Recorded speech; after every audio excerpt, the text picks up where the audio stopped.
Welcome back to We Move Through Stormy Weather, a Fish podcast where we compare and contrast songs and the evolution of their jamming styles throughout the band's career. My name is Ryan Storm, and today I am joined by Joe May. Joe is the keyboardist, producer, and one of many songwriters for Pluto Gang, a high-energy jam soul band out of Charlotte, North Carolina. They started playing shows in the winter of 2019, just before the global pandemic, and then spent the last year refining their live show and self-recording their debut album, Better Out Here, which came out in November 2020, and I highly recommend you check out. Check out their social media pages as well for info on how to catch them live this spring and summer. Joe saw his first Fish show in 2014 and racked up 63 more between 2016 and 2019, which is pretty crazy. Joe, say hi. What's up, y'all? I'm stoked to be here. Thank you so much for coming on. It's been Joe and I have been keyboard nerding out on various social media platforms for a couple years now, I think, and so it's good to finally get down and dig into some Fish. I'm very excited. I am so ready. Yeah, let's do it. All right, awesome. I almost spoiled what the song was. I was so eager, so I'll let you. No get problem. to it. Well, Joe picked the Sense and Subtle Sounds, which is a fantastic song that I was really looking forward to doing an episode on. The one that I picked, which we'll get to in a little while, is one of my favorite jams from the time period that it was in and just in general. But Joe, why don't you tell me a little bit about, before we get into the Sense, tell me a little bit about how you got into Fish. Oh God, where to begin? A young man in college. So I really liked the Dead before in high school, and I was in college and kind of hanging with a pretty jammy, heady crowd. A bunch of my friends went up to that Hampton run in fall of 2013. I did not go. I forever regret that today. Yeah. And then I caught him in Charlotte the next summer with just a bunch of my friends from school. Met more people, and then they were like, hey, come travel to this show with us. And then after like 2 years of that, I was like, screw it. Wheels are off the wagon. We're doing every show. Let's do it. And then now we're in the healthy lull right now, rebuilding that appreciation so that I can dive back in and probably next year. Awesome. Love it. And so what version of Sense did you pick?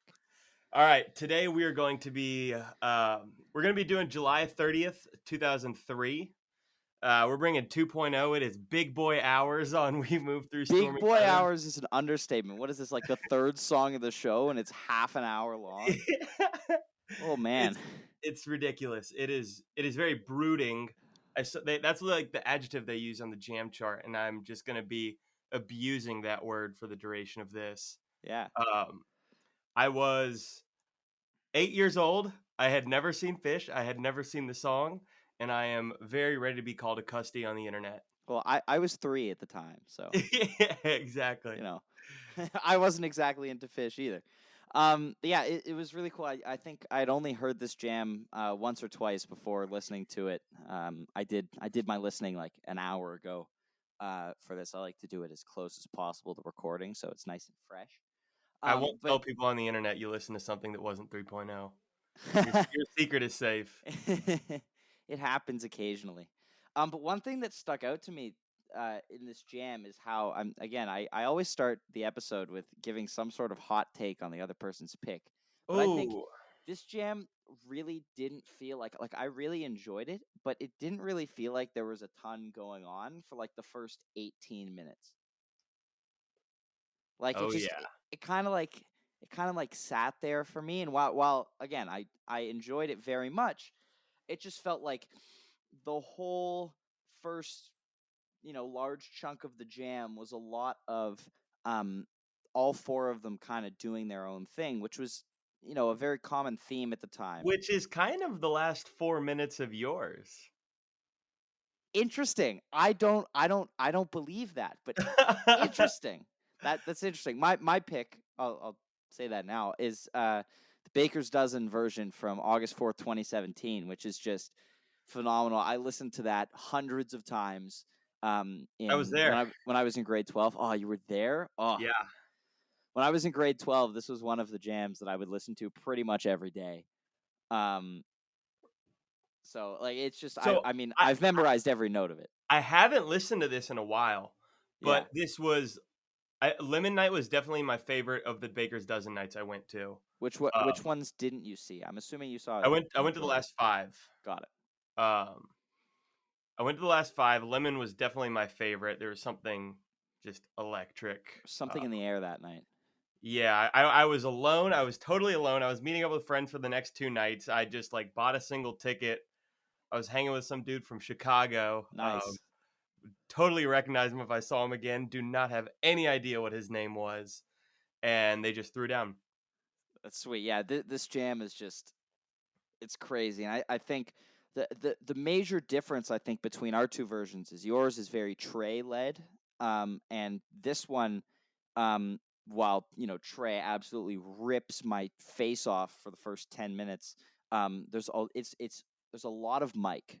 That's what I have that written And down. this is and Mike Yeah. said in I think it was like fall 2017ish that this was his favorite jam from the dozen. Yep.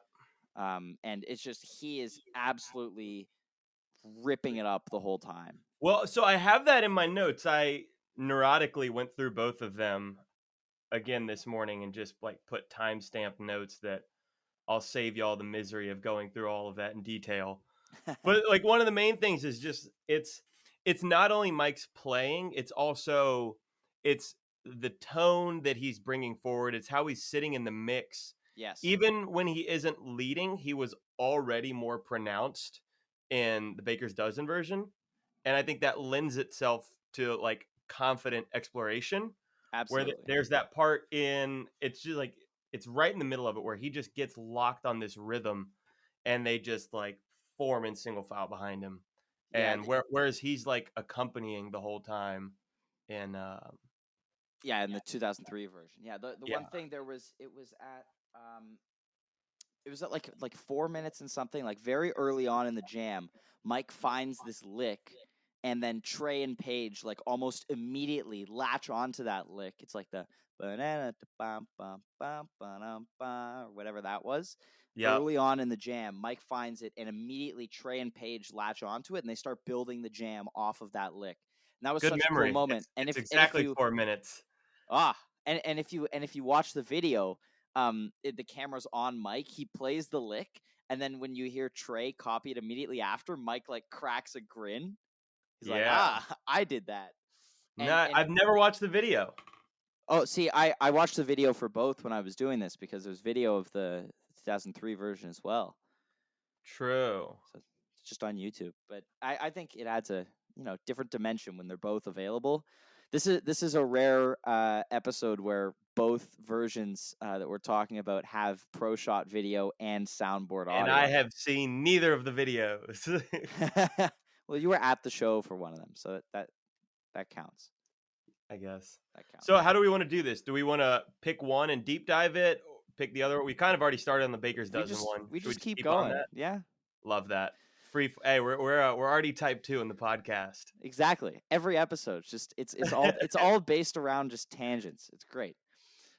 So what was it like being in the building for like the first half of this jam? Okay, let's rewind. I want to rewind Give me the like 3 context of the I want rest to of the show. rewind 3 months, and then I want to rewind 3 minutes. Okay.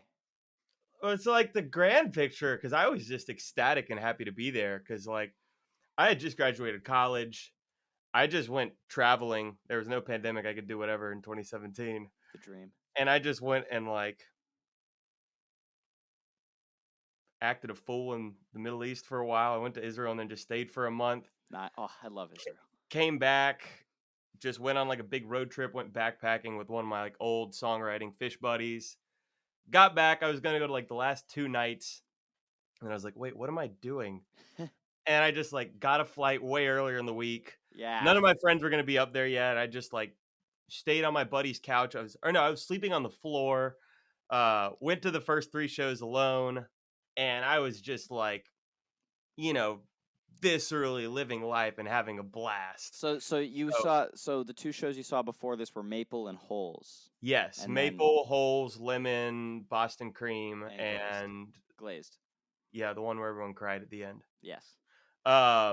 So to talk about the energy going into this sense, it would be criminal to not talk about the two songs before it, Yes. because they had just done Everything in Its Right Place by Radiohead, and I have never heard a crowd louder than that in my life. The only thing that comes close would be Roses Are Free at Rosemont I was there. in fall of Oh yeah. 2018, Oh where yeah. someone called it a crowd explosion, and It I will. was fucked. It Yeah, was fucked. exactly. It was ridiculous. Like, if you That didn't leave with a sore throat, you're part of the problem. Yeah, it's those magical moments where it's just not a reaction to the song being played, just everyone just spontaneously is like, "Hell yeah, we're at a Fish show." Like, Yeah. yes.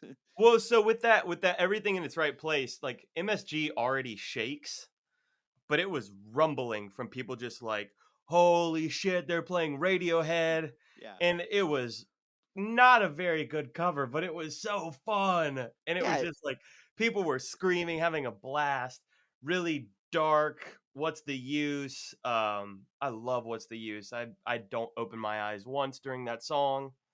And then straight into Sense, no intro.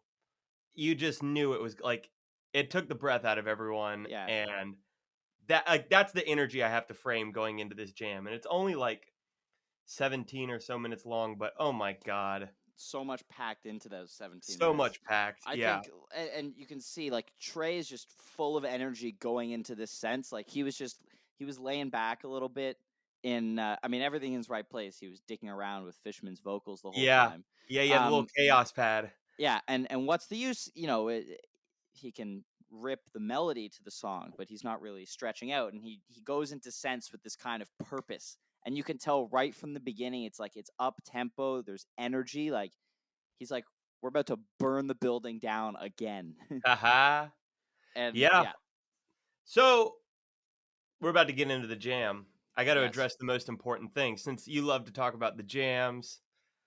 Vocal improvisation happens in this sense, yes, not just instrumental improvisation.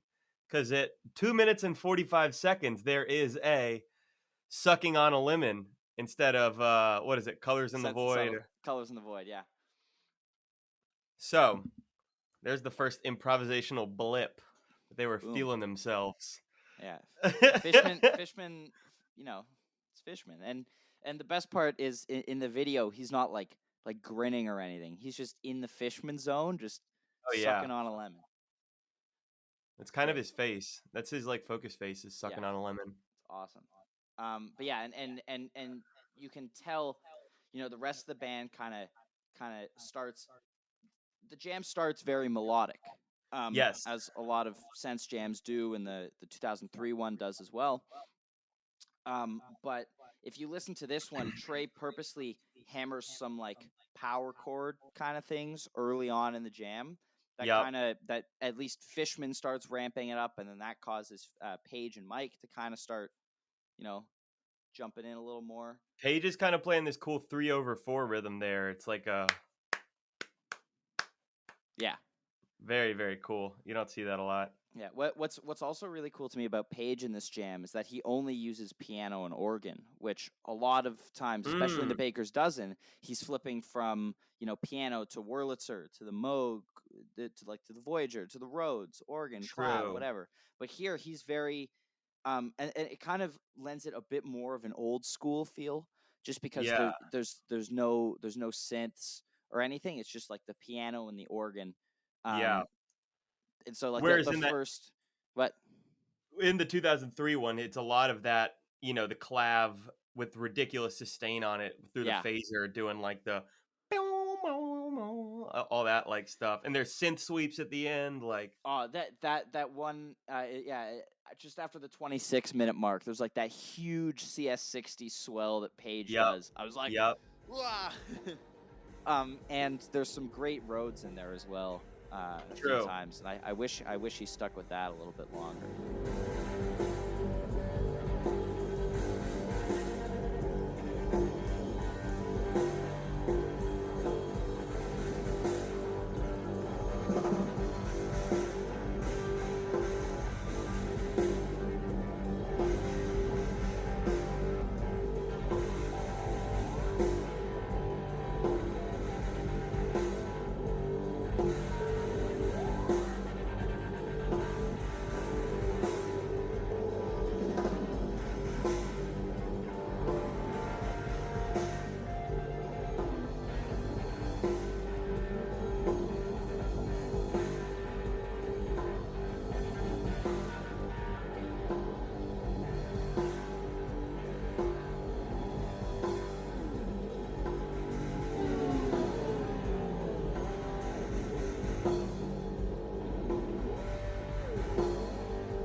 sucker for the roads. Ah, who isn't? I think I It's just- spend 60% of our shows on roads. As you It's- should. It's so tasty. It's the best. And I don't even have a real one. It's the best sound. It's so good, buttery. But So let's get into this Mike pattern at 4 minutes. Yes. Mike, I mean MVP of one of the best songs of one of my favorite shows of one of the best runs. So Definitely. 4 minutes in, you have the pattern memorized. I don't have it memorized. It's like- What is he? Sing it again. Yeah. Yeah. Yeah. Mm-hmm. So around 4 minutes in, Trey picks up that pattern. And then Paige picks up that pattern immediately after. True. They do that for like 50 seconds. They deviate a little bit and then they come back to it. And now like Paige is the one playing out and exploring beyond that. So like they kind of flip. Yeah. Do that for like another minute. And Trey's doing this cool lead part where he's playing like it's a mix of like these stabs and long sustains. Mm-hmm. He squeezes like 2 little peaks in there and over the course of like a minute and a half. It's crazy. So like that movement is like a 4 minute, 30-second passage. Yeah. And it's completely novel the whole time in my ear. It's rules. It's just and this part of the jam is very old school sounding to me.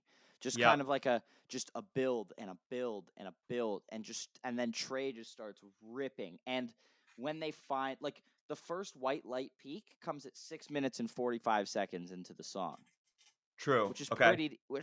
pretty fast, especially when you compare it to the pacing of the 2003 version that you picked, which to me, I kept.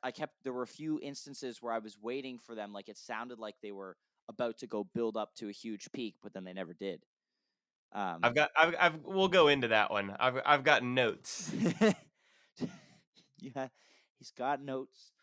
Yeah, and I think that there was a brief argument on Fish.net. I think it was during the Jam of the Year 2017 bracket whether this should be all Sense and Subtle Sounds or Sense and Subtle Sounds, No Men and No Man's Land jam. Oh God, it's the classic party time argument. I know, exactly. I think it was a quick, like I think they didn't, switch anything about the natural trajectory of the jam that they were on. They just quoted No Men and No Man's Land and Trey teased the melody. I think it worked perfectly Well, where they were going. if you listen, Paige kind of alludes to it around 7 minutes 20 seconds in. He's not playing it, but he's playing around that like melodic center. Yeah. And Trey, it's all a big game of like lateral passes. Trey sees the pass. He's like, oh, this is a layup, and then just rips it up. Yeah. Regarding the set list, my ideology and relayed from the Pluto Gang ideology is be as indulgent as possible with your set lists. Give the people what they want. There's no need to be reserved on what counts or not. Just have fun with it. Right. Write it all out. For sure. And I love the way after the No Men quotes, Trey just, like as soon as he sings the last No Men and No Man's Land, just goes back to absolutely ripping. Yep. Just and like that for another couple of minutes, like peak after peak after peak. The energy in the building must have been ridiculous. So my notes right there say 8 minutes in, Trey with foot on his Trey with a foot on the neck, parentheses crucial, and then a new line asterisk. This is sick. Yeah. Oh, I have a holy mother of fuck note. Yeah, after exactly. After the 9 minute mark.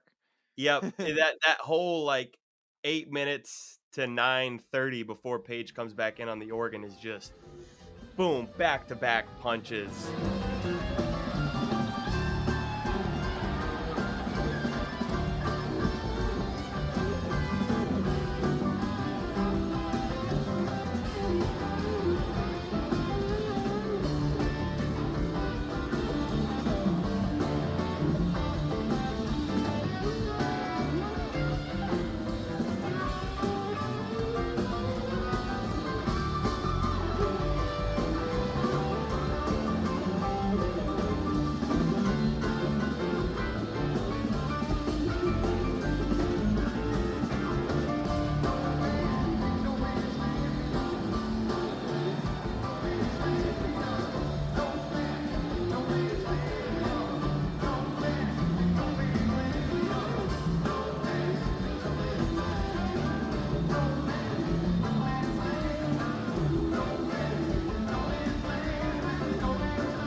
Yeah, Um, and the way that they transition themes from the crazy balls to the walls peak to like that percussive plinko groove that they get into for the rest of the jam is yep. so on a dime and so perfect.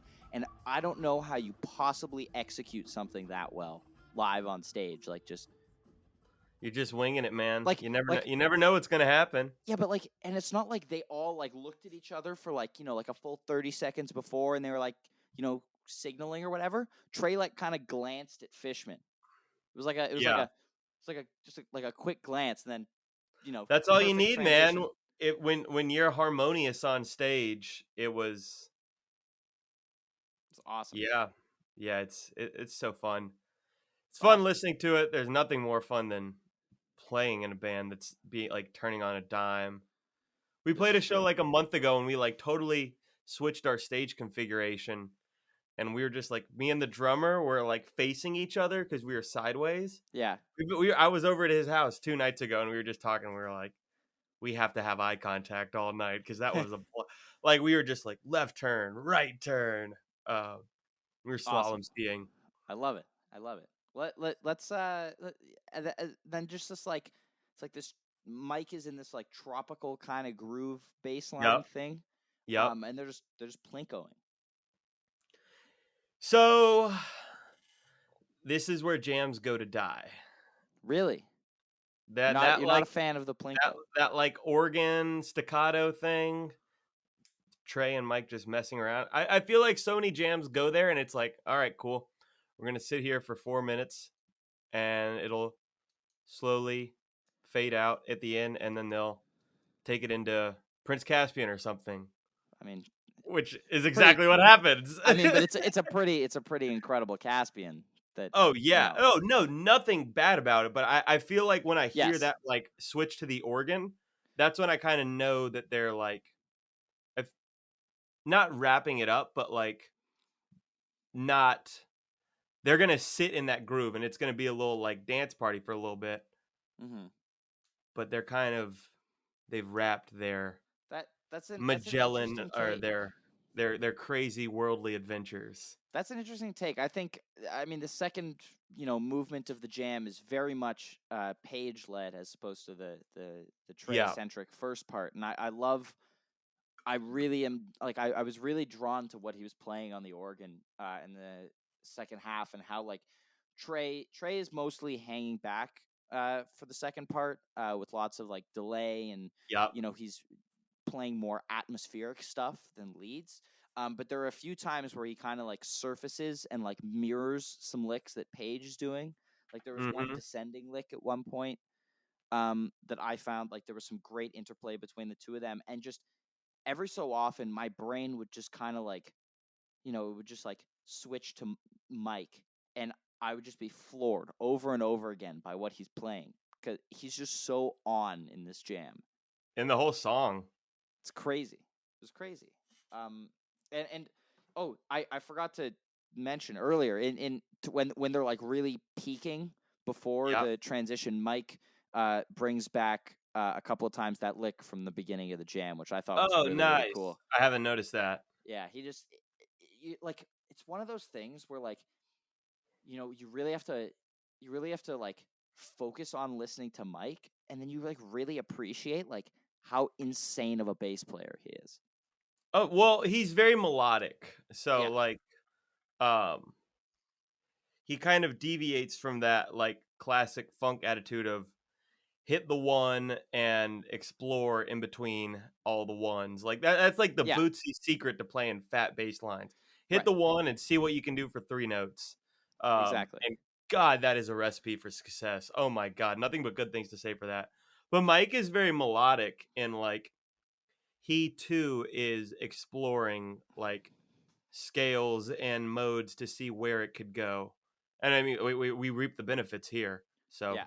I mean, and you can really hear, especially in this jam, you can really hear the Phil Lesh influence on his playing. true, Like, true. again, just deviating from that play the one, and Yeah. then, the other three beats are yours. But yeah, Who Mike is very not shy about expressing his Phil Lesh influences both in like tone shaping and playing. So Yeah, I read an interview with him once where he was like he was like chasing the Phil's tone at one point, and he was like, and no, and it's like, and it's all in Phil's fingers. Like Mike was like in, or in the way he plays, because Mike okay, said like he went to play Phil's rig once because he wanted to play like the Phil Lesh tone, and like, you know, still doesn't sound like Phil properly because nope, same reason why anyone playing a Languedoc doesn't sound like Trey, unless you have Trey's fingers. yeah, true. And it's so cool listening to how he takes Phil's distinctive and really unique style of playing the bass and adapts it to his own. And you know, in my mind, you know, you can hear the similarities between the two of them, but they really are very different bass players. Oh yeah, I think at least. I wouldn't categorize them in the same Yeah, and it's really cool. And I style. mean, and even they're in a category of their own from almost any other bass player I've ever heard. Just, you know, Yeah, I it's mean Phil. No one sounds like Phil Lesh. this is Love him to true. death. This is true. Shout out to Dave Drywitz while we're here. Ah, it was gonna come around to J Rad eventually. I can't talk about music without talking about J Rad, but I'll save that for the we move through rad weather podcast in 2024 when you're done with songs and When I run out of fish songs. It's not a I've bad idea. I've met Mike twice. They're both pretty funny stories too. I don't know Tell him how indulgent we want to be right now. we want to be so indulgent. It's like with the set list. Cool. Everything's fair game. Um, well, so I met him at Dick's in 2018. Great So run. Dick's is like a big horseshoe where like you go around the other way. You can pass behind the stage too. There's like nothing there. But I was trying to like I just wanted like a coffee. I had been like fishing and hiking all day and I was supposed to go to a freaking fish show and rage. I just needed like something.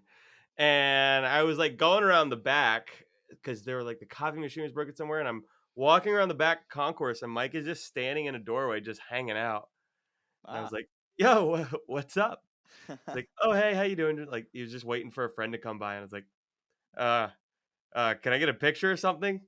He just goes, "Absolutely not," and I just went on my Really? merry way. Oh Oh, yeah, that's awesome. The one time I met him was when he did the ticket scavenger hunts in summer 2019, and my dad and I found him eating dinner. Like he was, you know, he was sitting in a vegan restaurant eating a salad by himself for dinner the night before they were playing in Toronto. And he was like super nice, like, and he did let us take a picture with him. So, so I met him a few weeks later after you did on the ticket scavenger hunt in SPAC. ah, I was in Camden. Yeah, this would be a great transition. I'll talk about Camden, and Camden will take us back to 2003. see, every tangent finds its way back to the song eventually. It all Yep. works. It So all works out. I was doing that whole East Coast run, and I was in Camden. I was gonna go to SPAC. I didn't have tickets. I was being a brat because I didn't want to be on the lawn at SPAC. So I was like, I'll find something. There was nothing. I was hitting every channel, every friend that overbuys tickets, cash or trade, Facebook, nothing. And I get into town and I'm with my buddies who also didn't have a ticket. There was like four of us, two had tickets, two didn't. And we were like, okay, let's just like go to a bar and just like hang out with heads and someone will it always works out. It Yeah, always works out. And I get out of like the Uber in Saratoga Springs and I check my phone. I was like, I wonder if Mike posted anything. And it was like 30 seconds before. And it's like these pillars and there was a map hidden behind them. And I just look up from my phone and it is like 15 yards in front of me. wow. And I was like, well, this is just beautiful. And I'm looking, I'm like, I mean, no way we'll get it. I bet like all the people have already come and grabbed everything. And I walk up, there's a map. It's like a quarter of a map with a hint to how to get to the other piece. But it was like a map that his daughter had drawn and there was words on there. So we Googled the words, which didn't make any sense. And it was actually a store. And you needed the other three pieces of the map. We didn't find them. We just Googled it and went into the store Nice. and walked in. And there was just like two pit tickets sitting in a purse.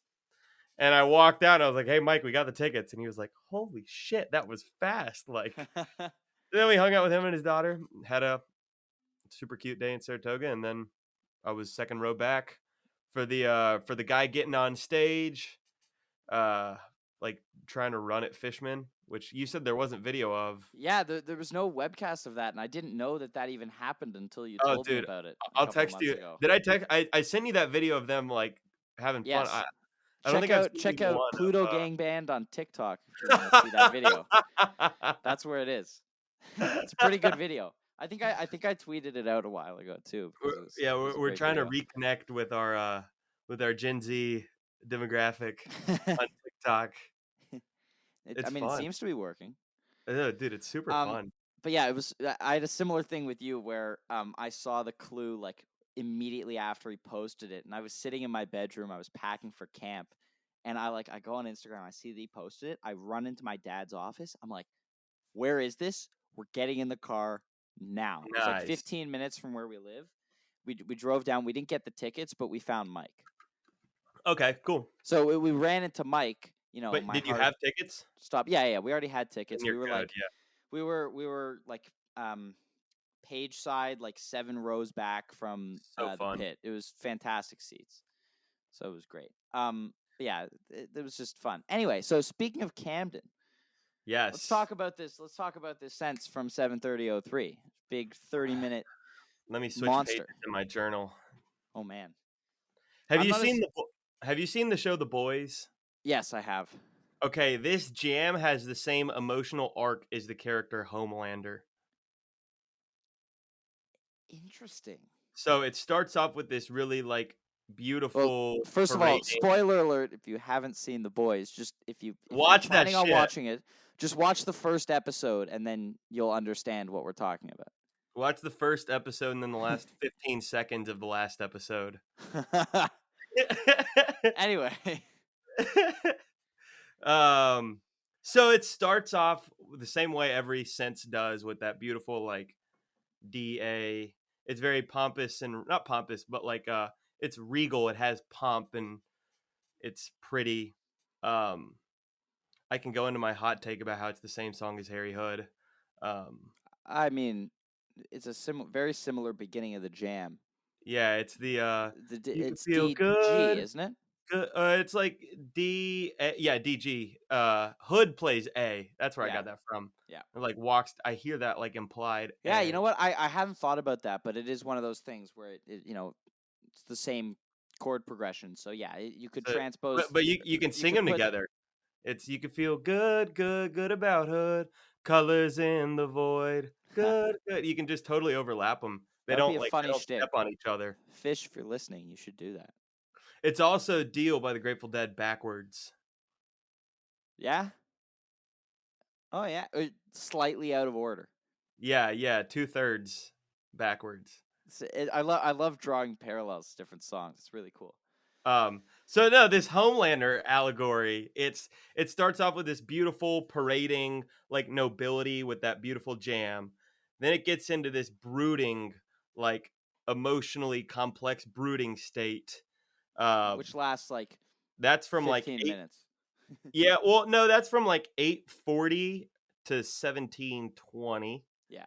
and then it gets contemplative. Page brings in this like melodic pattern. It brings on this contemplative thing.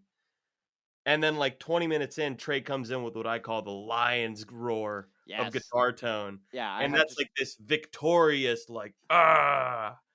And then it gets brooding again and then goes to full on angry jam, power and destruction. And that's the character arc of both the Jam and Homelander. well, there you go. It's pretty cool. I think um I really liked the brooding part of the jam. It kind of to me it went back and forth from very melodic to kind of dark a whole bunch of Yep. times throughout Yep. that, 8 minute to 17 minute or whatever. But it really still felt pretty type 1 or at least type 1.5 to me until around the 18-minute 1.5. mark I would agree. when Trey pulls a modulation. I do Um not stigmatize jamming within a structure. No, I'm not saying it's a bad thing. I'm just saying it's a Yeah, long time it for is. them to be sitting on the one groove, and that's very emblematic of the 2.0 era and jamming style, where a lot of For sure. the 30-minute jams, if if they were playing a jam covering the same ideas in 2017 or 2018, the jam would be 15 minutes and probably be just as good. Yeah. Like Um, something like the Spack Piper, I think, has around but it's 7 minutes also of like really fantastic jamming. at the same time it's exposition. It's like Page is getting more and more chromatic through all of his like accompaniment, building these like, and he's playing all these like half steps and tritones throughout there that are like, Yeah. and I like jams that make me like clench my fists and bite my jaws. Where I'm like, yeah. And this it gets you there because if they just went into that like snarling, ripping beast of from hell that they get into like 20 minutes in, if they went straight into that, I'd be like, oh shit, yeah, all right, let's do this. But like they work you there. They're kneading you like a piece of bread until they can just chuck you in the oven. Definitely. And if you watch the It documentary, Paige, I think, is the one that talks about how, there's that space that they get to when they've been jamming for 15 or 20 minutes that they can't get to without that, that first 15 minutes of Mm, searching. And so, I mean, yeah, now obviously, abandonment. now obviously it takes them a significantly shorter amount of time to get to that point. But it's interesting to listen to how in that first 18 minutes of the song, while it's not necessarily out of the box or type 2, there's still interesting stuff going on. And while again I don't find it as engaging as my Baker's Dozen pick, it's still really cool to listen to how they're all kind of searching for the idea that's going to elevate the jam. Yeah, totally. Well, I mean, that's a huge part of that. That's Yeah. that's something like we've been very intentional with our band lately too, of just like trying to find that landing platform, and it's like complete abandonment of anything prior. I think it's really necessary. Um, Yeah. I think the comparison you're making to them getting there quicker now is less a factor of that, but more a factor of them being more melodic musicians now. Like a Yeah. lot of this stuff is very rhythmic. Like the last like 5 minutes of this jam are really, really rhythmic as opposed to melodic. Hmm. Uh, I am not a melodic person at all, so I have a lot of appreciation for listening to people that are. Yeah. Um, so I think it's kind of like a mindset of how you get there. Like Dylan, our guitarist, is a very melodic guy, and I cannot think like him, but I appreciate hearing the ideas that melodic musicians bring up. Hmm. So I mean that that's been refined for like 30 years now. So Right. while some people may praise to the high heavens or snarl about the direction of the modern band, it's extremely melodic, and I mean that's hard to do. Yeah, and that's just they've always been four quarters of the same brain, but they were four quarters of the same brain in a different way in 2003 than they are now. Yeah, Because it the was big jams boy back. hours. I love that term for it. That's a great way to describe it. Yeah, very dark, and Trey was still, very much leading all of the jams purposely, and he's just, he's soloing in his own world for the Yeah, first big totally. chunk of this jam, and the rest of the Totally. band is, around Trey, and it's not to say that they're not listening to each other, which there are lots of jams that it feels like maybe they're not, and I think the other three are listening to each other, and Trey more than Trey is listening to them, especially in this era. I think that's fair. um but there's a different kind of connection now where Trey consciously will step back and let something like that lick that Mike comes up with in the Baker's Dozen version, or how Page really takes the lead in the Plinko second half of it. That's Yeah. not something that you would really see um, in 2003. And if Page was taking the lead, it would be something for like a tube or something like that, where he would have his like the beginning of the tube jam where Page gets to do his thing on the clav or piano or whatever he's choosing, but it only lasts like a couple of minutes before Trey will come out with his ideas and start leading the jam in his direction. So it's really I mean the whole point of this podcast is to compare things like this, but it's So really to a certain extent, um, people argue, and a big part of like jazz training is to make your hands an extension of your voice or your ear in theory. So like you work to like be able to listen and then sing, and then you work to be able to sing and play. That's like a very standard learning progression that I have not spent enough time on doing. Hmm. And I think when you're at the degree of mastery that these guys are, I think your melodic voice and your contributions to the band become like a reflection of your personality. Hmm. And we're talking about character arcs of superheroes, so let's keep doing it. I mean, like, Perfect. there's the Trey Anastasio character arc to him being like this. I mean, what comes off is like an overwhelmingly empathetic human being. Um, And I think what you're referring to is musical empathy and selflessness, which is, that's like the musician Satori is selflessness. Yeah. Um, so, I mean, there's a lot of character work that needs to be done before anyone can go into a song and listen and offer up that much to your fellow musicians. I mean, that's there's a Yeah. meditation to be had there. Yeah, I think the key is one thing I've really realized recently, which is part of my one of my roommates has been learning guitar, and I've been helping him try to pick up some different songs. Does And that one work thing, for you? Guitar makes no sense to me. no, guitar makes no sense to me, but Yeah. I know enough about music that I can help him with stuff. And one thing I've really noticed in the past couple of weeks is just like you know you have to be kind of, especially when you're starting out, you have to be like, if you're playing along to a song, like 75% of your brain has to be listening to the song. Yeah. You can't be listening to what you're playing because you'll get off in your own world. And looking back, now that I've realized this, I now can pinpoint moments where, I've been playing along to something and I've ended up off beat, just because Mm, I've been paying more attention to what I'm playing on the keyboard than to what everyone around me is doing. And that's something, when I finish exams in a few weeks and go home and get to jam again with my dad and my brother, nice. which, shameless plug, if you're listening to this before May 8th, 2021, we are streaming live from our backyard 2 p.m. on May 8th. So tune into that. But What day when of the I week is that? It's Saturday? Saturday. I'll be a goose.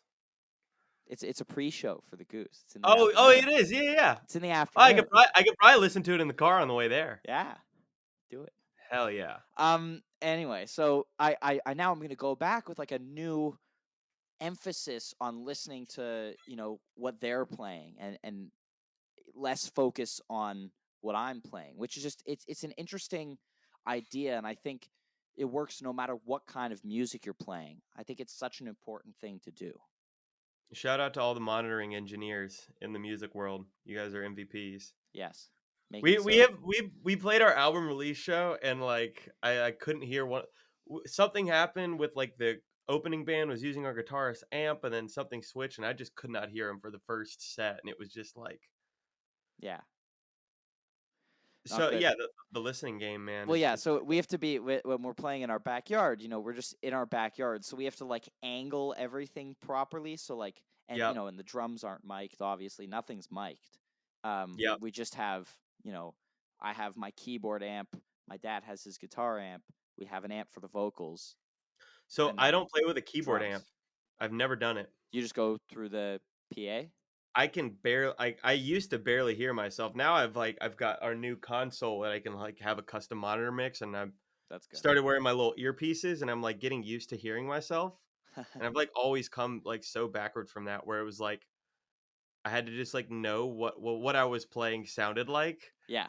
and just lean into that. I, And I just put I have an amp because normally when we play we're in our very small music true, room, so everything's so loud, and yeah. I've taken to, like, I had to mic my piano Oh, you because, told me your whole setup. It's kind of set. yeah, You like it's drop the yeah mic down in there, right? yeah it's just like it's a vocal mic just inside the piano, so it just is amplified a little bit so you can hear it over the drums mostly. Yep. And then when we're outside, I just have all my boards running through one, just like a little amp. It's not like a guitar amp or anything like that. It's just like basically a speaker behind me, and so I can hear it, and then I have to angle it right so my dad and my brother can hear it when they're like Yep. next to me, and so it's a process getting everything set up out there, but it's a lot of fun. And So to set context really quick for all of our listeners at home, um, Ryan and I are like internet keyboard friends yes, who have like shamelessly never even met in real life, but you're fam in my book. thank you. You're um, fam in my book. um, God, how do we? It was like before I was even doing the Pluto Gang stuff. I was just like made this like dinky like keyboard journal Instagram page, and I think we got connected through there, and we were just Yeah. like started like One of my nerd. friends sent it to me and was like, "Yo, you should check this guy out. He's It pretty was from sick." HeadyNet, whose Yeah. identity I won't reveal on this podcast, but he's a dear friend of mine. He was like sharing it, and we just started like talking about keyboard stuff. Yeah. And So it just blossomed from there. yeah, there's the context for all of you people listening to us nerd out on this stuff. Which segue time, we can talk about the varying keyboard patches that Paige uses in the 2003 one because Wow, we were talking about. you're really good at bringing it back from tangents. That's Well, I'm not capable of linear thought. neither am I. I like Not I at speak all. in. It looks like Twists and turns. yeah, exactly. Yeah, well, yeah. It's I start talking about a jam, and then it's like we started the episode talking about the 2003 one, and then I drew like one parallel to my jam, and then suddenly we were in. We talked for like 15 minutes about my jam. Just it happens, and I love it. I'm here to listen. We're improvising. Yes, exactly. That's what I love about the open ended structure of this podcast. It's just we just sit here and we see where the conversation takes us. Anyway, so what were you saying? Different keyboard patches that Yeah, well, Paige you has were going talking on. about how simple the not simple, but stripped down his textural contributions are in the Baker's Dozen one. Yeah. This 2003 one is quite the opposite of that. Where it starts off with the very piano-y classic Sense and Subtle Sounds thing. That's like 6 minutes in because they play the intro in the 2003 one, but not in the Baker's Dozen. Mm-hmm. Love the intro. I do love the image. Oh, one thing was that a synth marimba from Paige? I heard at the beginning of the intro. Oh God, I'd have to re-listen. I heard some kind of synth marimba. It sounded like, and I don't know if his Alesis Andromeda, which was his synth at the time, has a patch like that. I know nothing about synths. They scare me. Interesting. Yeah, You're an analog keyboard guy. I don't do it. It's like once I do it, I'm gonna learn too much about it. I'm gonna get too into it. I don't That's I don't want very it. valid concern. That's a But very valid concern. I don't want to learn it. I don't want to spend the time doing it. I don't want to make that my sound. So I just got like the new Nord that has a whole synthesizer, and I programmed one patch, and it's the Adam McDougall Circles Around the Sun sound, Mm. which I spent like a week just totally hijacking it, and now I don't touch anything else. That's what it's there for. I have it preset. I just click a button, and I never use it during shows. It's Why just not? for You me at should. home. Eh, Get in there. eh. You'll eventually. It'll be like one day you're just gonna like be like, I wonder what this does, and you're just gonna go down the rabbit hole, and you're gonna show up to the next Pluto Gang gig and play synths for like 80% of the show, and everyone's gonna be like, Oh what is God, going on? it's everything that I hate, and I'll stop there before I say mean things about bands that people love. Um, But so the we'll other. see. It'll be on one of the singles on album 2. I'll tell you that. Oh, I love it. I love it. So the other, the main synth contribution in this jam, which there was a lot of CS60, which is that big Yep. like synth for people who aren't Yep. keyboard nerds like us. It's like There's 25, 26 minutes in. yeah, huge swell. I was Yep. expecting there to be more after that, but that was just kind of it. He just One and kind of done. he was just like a and that was it. But then there were a couple times in this jam where he just hits the roads, and I have roads in all caps with like 4 exclamation marks. Like Yep. yes. But so he's doing all this textural stuff in there, and I think he kind of sets the tone with a lot of it. If I like go through my notes, I said like 10 minutes, 30 seconds in, Paige comes in with this spacey clav, and it creates this like exploratory and evolving musical movement. Hmm. Trey's playing these stabs again, pretty similar actually, kind of to what he's doing in the Baker's Dozen one with these stabs, and it's kind of alleviating some of the dissonance. Like they're building tension, but alleviating dissonance. I because they're doing all this chromatic and like tritone minor third stuff, and then they like move into this more melodically pleasant, but they're still building tension in there. It's cool. Yeah. Um, Page comes in on the organ, then like 17 and a half minutes in, and starts playing this really, really melodic pattern. It's like a dun dun dun dun dun dun. I And think yeah, and that's around then, and around then, or just before, there's some ridiculous cowbell fills from Fishman. yeah, and he's Like, hitting the crashes really hard after that. yeah. Um, so this is where stuff gets real. I mean, we're 20 minutes in at this point. You can talk about how you think some of it was stagnant, but I think that it was all setting the stage for Oh, Trey to come in with this. those things aren't mutually exclusive. Oh yeah, no, I'm not saying that. Yeah. I'm just rehashing kind of. Um, but 20 minutes, 40 seconds in, Trey comes in with the Lions Roar guitar tone. I I have him. hear Mike just after that with a little bit of, it sounds to me like he's starting like the beginning of Disease, like that kind of like Oh, true. rising like space haze kind of thing that he does. Yeah, I dig that. Um, I have in my notes here. Synesthesia and six senses come on. You can smell that shit's about to go down. 23 minutes in, taking no prisoners. Um, and then Page just comes back in with the dissonance over that like nasty roaring tone. The synth sweep comes in. Fish is just hitting like crashes. It's just That's cacophony. the China, the trash can symbol, Yeah, just exactly. mashing. In the video, the camera is on him that whole time, and he's just whipping that thing. I have in my notes here in all caps, angry jams, exclamation mark, leave no survivors. The 2.0 motto. Big kid hours. Big No boy hours. babysitters allowed. Everyone's on their own here. Every man You for got to swim with themselves. the sharks. It's Yeah, Have you it's been to great. Camden before? I have not. It is one of the weirdest sheds ever. It is, to put it in fish context, dark in the daytime. Because it's walled in. It's like a triangle, and it's totally walled in on the sides. And they've painted the sides and the roof black.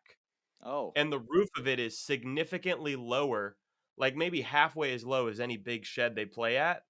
Um, so when it rains, you're just in a sauna in there.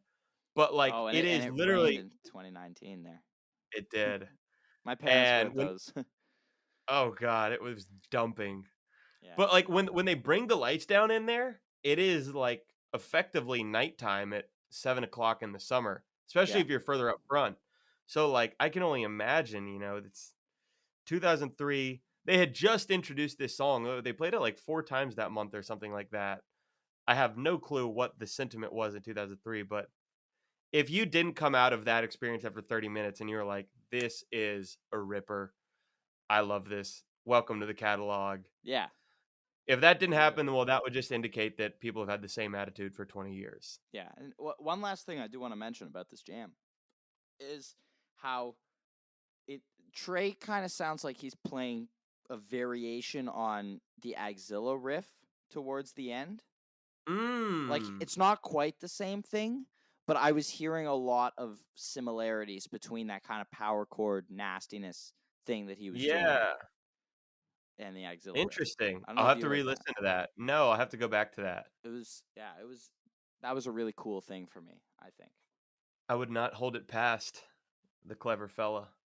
No, he is a very clever fella on that guitar. But I think that's a great place to wrap up. I I would can just get like to behind that. say, Joe, thank you so much for coming on. It's been such a pleasure finally getting to sit down and talk for an extended period of time, not just messaging back and forth. This has been great. So thank you so much. It's been good. I got a 180. I got a Uno reverse card. The thanks on you, dude. You are a mastermind of like bringing communities of interest together. Thank be you. it like Fish or Goose, Twitter, Clubhouse, podcast. You're really good at like finding people who have an interest in one thing and creating like a medium for them to engage in that. And it's not an easy thing to do. So keep I that up, really dude. appreciate that. Thank you so much. Everybody go listen to Pluto Gang. They are phenomenal. Their first album, Better Out Here, is fantastic. They have a few Our first run of shows starts next week. I'm like, I'm not gonna be able to Ooh. sleep all week. Well, if you're in and around the South, go see Pluto Gang this summer. Go hit them up. They're fantastic, and I want to see them when I can get into the country eventually. So thank you everyone so much for listening to this episode of We Move Through Stormy Weather. Hope you have a fantastic day, and I will see you next time.